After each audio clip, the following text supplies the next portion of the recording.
of speaking about trans-arterial chemo-embolization. The term we are going to use in reality is endovascular liver-directed therapies. For the topics I am going to address in my presentation is what is an endovascular liver-directed therapy, what stands for this terminology, and the beginning and the rationale for this treatment, the intrinsic limit that this treatment has demonstrated during the time, and technical innovation in vascular devices that modify our way to work. First, and then some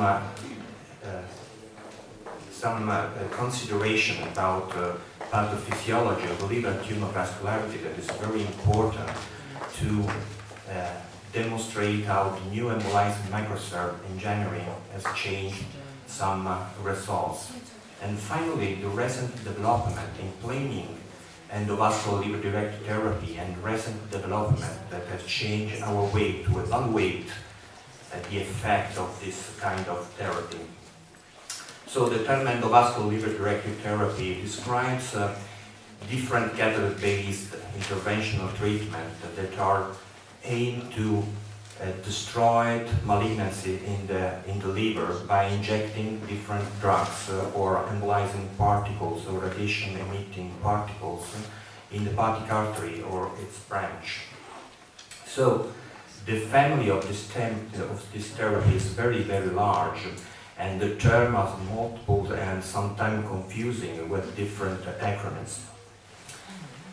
But the rationale of this therapy stand in the concept of different vascularity between the liver and liver malignancies. In fact, we know that the liver vascular supply depends mainly by portal vein, while the vascularity of HCC and MAX depends mainly by arterial. And so the injection of drugs or other particles in the bed, arterial bed of the hepatic artery is dramatically lethal for liver neoplasm malignancies, while it's well tolerated normally by the liver parenchyma. So this was first described by Yamada in 1977. This can be considered the first endovascular liver-directed therapy, and since that time, this has been widely used in the palliative treatment of surgical non-resectable hepatocellular carcinoma. We have also to admit that this therapy, in the span of more than 20 years, didn't change substantially, and it consists of injecting emulsion of the vehicle with different chemotherapeutic drug, followed by the embolizing particles, normally in the classical case, microparticles of polyvinyl alcohol. As a matter of fact, the single most used drug is, however, the doxorubicin. During this time, endoarterial liver-directed therapy demonstrated a lot of limits. Some were induced by the variable arterial anatomy of the liver, complex tumor vascularity, collateralization of arterial supply, increase of tumor aggressivity after the treatment, vessel structure and dissection that can prevent further treatment, impartial and unsatisfactory response probably caused by the previously remembered problem. Fortunately, we have a very important technical innovation in vascular device, and in particular the production of sheath hydrophilic catheter, guide wires and microcatheters that increase the reliability of this treatment. Now we are able to perform multiple superselective cannulation, as in this patient, demonstrating this patient, in order to have a complete embolization of the tumor. Or we can also face this difficult anatomy. In this patient we have an occlusion of a celiac trunk, but thanks to the pushability and flexibility of the catheter, we are still able, through the pancreatic duodenal artery, to reach in a selective way the hepatic arterial bed. In this patient, we have a portion of the tumor fed by a small and coiling diaphragmatic artery, that the cannulation of this artery allows us to perform the treatment of the most cranial portion of the tumor. This patient demonstrated difficulty sometimes to have a complete embolization. This patient had a selective right hepatic and the left hepatic embolization, but you can see that we were able just to treat the satellite nodules, while the main nodules was not affected by our treatment. But angiogram demonstrate that the main nodules was fed by the internal arterial mammary artery. So we were able to cannulate this artery. The radiograph during the treatment demonstrate the good uptake, and CT demonstrate an high-grade uptake of lipidol in this lesion. So we have to make some consideration of liver vascularity in order to understand the new development in microsphere engineering. First of all, we can consider a very simple vascularity model. In this case, even using standard embolizing particles such as polyvinyl alcohol, we can have an aggregation of this particle in the main branch feeding the tumor, but nevertheless we can have the complete ablation. But if we consider more realistic scheme of vascularity, it's of course well understandable that if you use this kind of particles, we don't have any necrotic lesions in the tumor, because we have the possibility of collateralization. But if we use well-calibrated microsphere able to produce a terminal embolization, still we can have a substantial necrotic change in the tumor, but not complete. Because if we want to have a complete ablation, however, we have to perform multiple super selective embolization in order to have a complete ablation of the tumor and the satellite nodules. When we perform an embolization, we have to have in mind that the presence of shunt between the different vascular compartments of the liver is always possible and can change the results of our procedure. So if we have an arterial shunt between the artery bed and the portal branch, we can have a reflux of the microspheres in the portal branch, so we can have a two-sides embolization that can give a rise to a very important liver infarction. And this is a clinical demonstration. This patient, during the arteriogram, we can show a portal, arterial portal branch fistula, and we perform the treatment, but we had both the necrotic change in the tumor here, both an infarction of liver. So we can also have a shunt between the arterial branch and the hepatic vein. This can explain the possibility of a systemic embolization, mainly lung and brain. So all this consideration can explain why the industry has produced non-aggregating, compressible, and precisely calibrated size microsphere that allow flow-directed and high-targeted delivery and results of the procedure. Some of this microsphere can uptake the drug and release the drug in the tumor with a precise curve. This is quite different from the rapid release of the drug from the lipidol solution.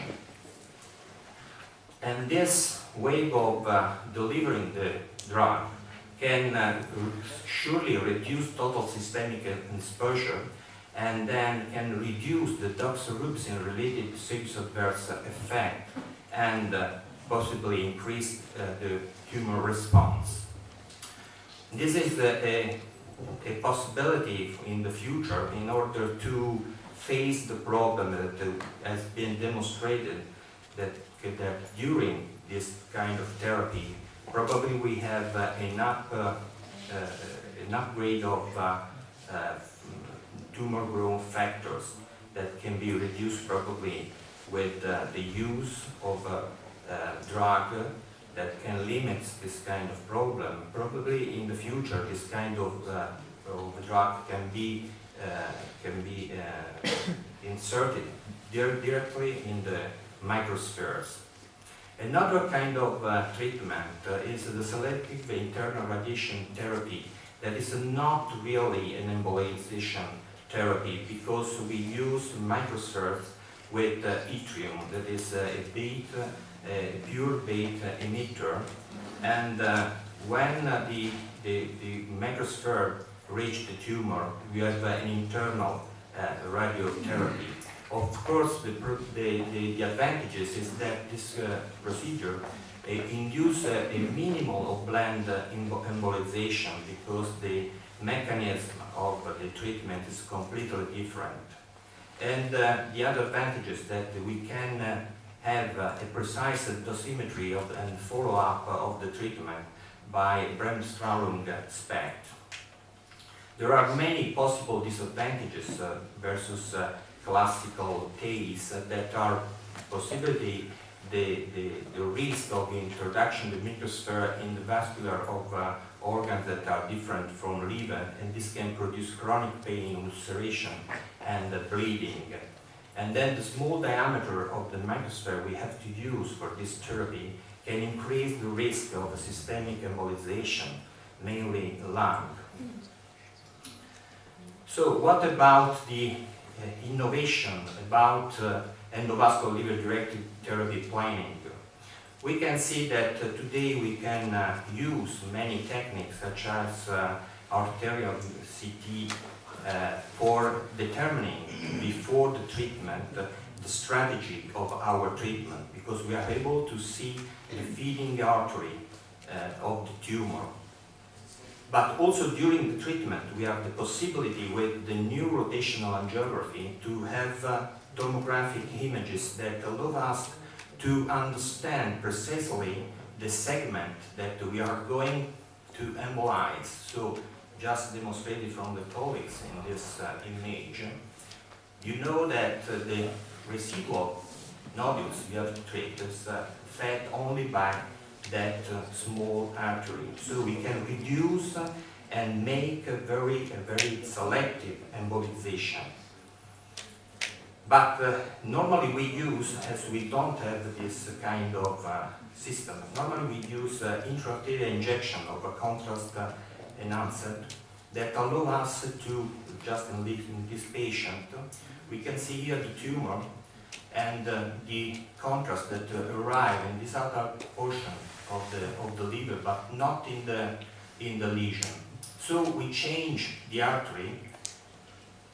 We are in a super selective course cannulation, and you can see that the tumor is well described. So we were sure that the artery we had cannulated was the correct one. And what about the response evaluation? We know that the response evaluation criteria in solid tumor has been modified, because for the introduction of the new ablation techniques needs different ways to evaluate our treatment. Especially we need the volumetric 3D anatomical imaging, dynamic contrast in imaging, and functional imaging. We know that the lack of tumor vascularity is one of the most robust landmarks for tumor necrosis, especially in the early period, but tumor volume reduction is a late fact. We have not to abandon also this criteria. Of course, during a classical case, the evaluation of tumor vascularity can be very difficult on CT and outside CT because the increase of density due to uptake of lipidol. The angiography can give us an idea of the reduction of vascularity just during the treatment, just as in these patients.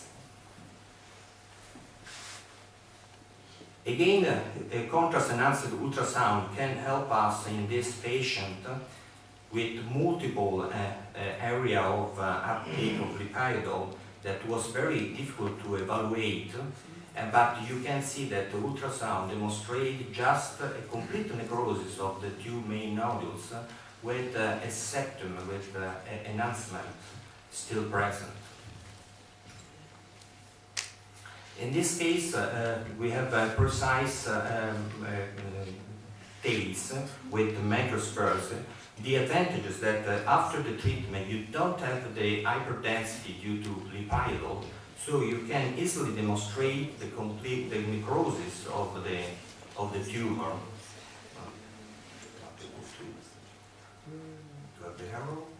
Okay. But you can see on the right, you can see there are microbubbles within the tumor due to the extensive necrotic change. You can see in this image that precision phase is also able to produce a precise necrosis, so also of small satellite nodules, as in this case. Another example of a precision phase ablation, you can see that 24 hours after the precision phase, you have a complete ablation of the tumor that is demonstrated during the time after 6 months by a substantial volume reduction. We want just to remember that probably MRI can give some results in evaluating tumor response by functional imaging, such as the PET, the proton emission tomography, that can demonstrate the reduction or complete effacement of a tumor metabolism. Thank you for your attention.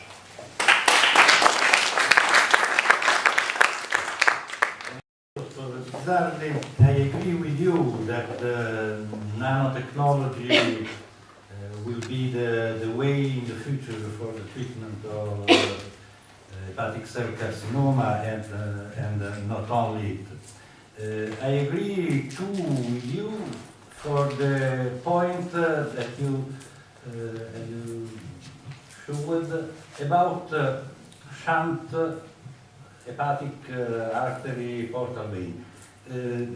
Is often undervalued that almost all these patients are having hepatic cirrhosis, and hepatic cirrhosis alters the flow, the incoming flow in the liver, not 30%, 70%, but 50%, and even 60% for hepatic and 40% portal vein. And in these cases are open shunt artery vein. This is the reason for the failure of many treatments. And you well outlined this point. Yes, I think that this is we have to be aware of this possibility because the results of our treatments can change a lot depending on the presence or the absence of these shunts. And the patient I shown, and we decide, however, to perform the embolization considering the good performance of the patient, because we were sure that we are going to do a segmentectomy, a real segmentectomy, that so we have to consider the chance that the patient has to survive the treatment, because we have always to have in mind this possibility. Thank you. Any questions? Next question?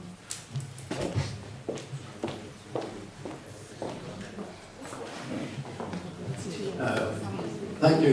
Good lecture. My name is Shogo Yamamoto from Japan. I've done PACE for over 30 years. You have a good technique and good thinking. So,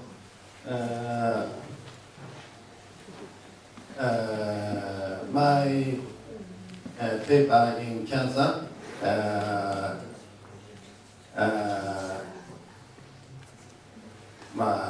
excellent outcomes of angiographic subsegmentectomy for the treatment of critical HCC. Please read. Your result will be changed.